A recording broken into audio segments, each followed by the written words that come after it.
So ഇന്ന് നമ്മൾ സംസാരിക്കാൻ പോകുന്ന വിഷയം AI പറ്റിയാണ്. നമ്മൾ ചുറ്റും കേട്ടോണ്ടിരിക്കുന്ന ഒരു വാക്കാണ് AI. അതല്ലെങ്കിൽ ജനറേറ്റീവ് AI എന്താണ്, HNTK എന്താണ്, ഇങ്ങനെ ഒരു കൺഫ്യൂഷൻസ് പേരൻസിൻ്റെ ഇടയിലും സ്റ്റുഡൻസിൻ്റെ ഇടയിലും വ്യക്തിപരമായി എനിക്കുള്ളൊരു സംശയമാണ്. അപ്പോൾ സർ, എനിക്കുള്ള ക്വസ്റ്റ്യൻ എന്ന് പറഞ്ഞാൽ എന്താണ് AI? AI എന്ന് പറയുമ്പോഴത്തേക്കും സ്ഥിരമായിട്ട് എല്ലാവരും പറയുന്ന ആർട്ടിഫിഷ്യൽ ഇൻ്റലിജൻസ് അല്ലെങ്കിൽ നിർബന്ധ ബുദ്ധി എന്ന് മാത്രമേ നമ്മൾ കണ്ടിട്ടുള്ളൂ. പക്ഷേ അതിർക്കും വലുതായിട്ട് മുകളിലാണ് ഇപ്പം AI കാലഘട്ടവും ഇത് മുമ്പോട്ട് പൊയ്ക്കൊണ്ടിരിക്കുന്നത്. സത്യം പറഞ്ഞു കഴിഞ്ഞാൽ ഇത്രയും നാൾ നമ്മളൊരു വാക്കിലാണ് ആർട്ടിഫിഷ്യൽ ഇൻ്റലിജൻസ് അല്ലെങ്കിൽ നിർബന്ധ ബുദ്ധി എന്ന് പറഞ്ഞിട്ട് പലതും കേൾക്കുന്നത്.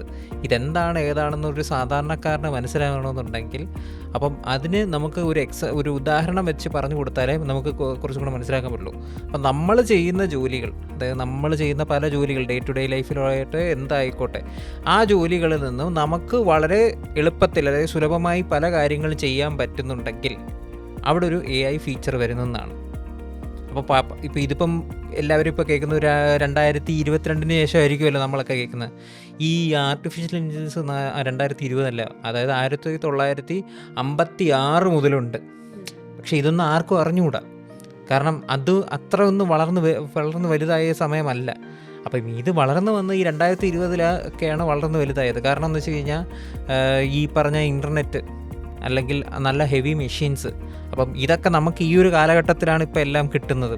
നമുക്കിപ്പോൾ നമ്മളിപ്പോൾ യൂസ് ചെയ്യുന്ന 5Gയും ഒക്കെ അല്ലേ ഇത് യൂസ് ചെയ്യുന്നത്. അപ്പോൾ ഈ പറഞ്ഞ 5G ഒക്കെ ഉണ്ടെങ്കിൽ മാത്രമേ ഡേറ്റ അങ്ങോട്ടും ഇങ്ങോട്ടും ട്രാൻസ്ഫർ ചെയ്യുന്നുള്ളൂ. അപ്പോൾ AI മെയിൻ ഘടകം ഇരിക്കുന്ന ഡേറ്റയിലാണ്. അപ്പം ഡേറ്റ എത്രത്തോളം നമുക്ക് സുലഭമായിട്ട് അല്ലെങ്കിൽ അങ്ങോട്ടും ഇങ്ങോട്ടും ട്രാൻസ്ഫർ ചെയ്യാൻ പറ്റുമോ, ഒരാളുടെ ഇതിൽ നിന്ന് ട്രാൻസ്ഫർ ചെയ്യാൻ പറ്റുമോ, അപ്പോൾ അവിടെ നിന്നാണ് AI ഉത്ഭവിക്കുന്നത്. അപ്പം ആർട്ടിഫിഷ്യൽ ഇൻ്റലിജൻസ് തുടങ്ങുന്നത് തന്നെ ഡേറ്റ സയൻസിൽ നിന്നാണ്. അപ്പോൾ ഡേറ്റ സയൻസ് ആണ് മെയിനായിട്ട് ആർട്ടിഫിഷ്യൽ ഇൻ്റലിജൻസിൻ്റെ ഉത്ഭവം സൃഷ്ടിക്കുന്നത്.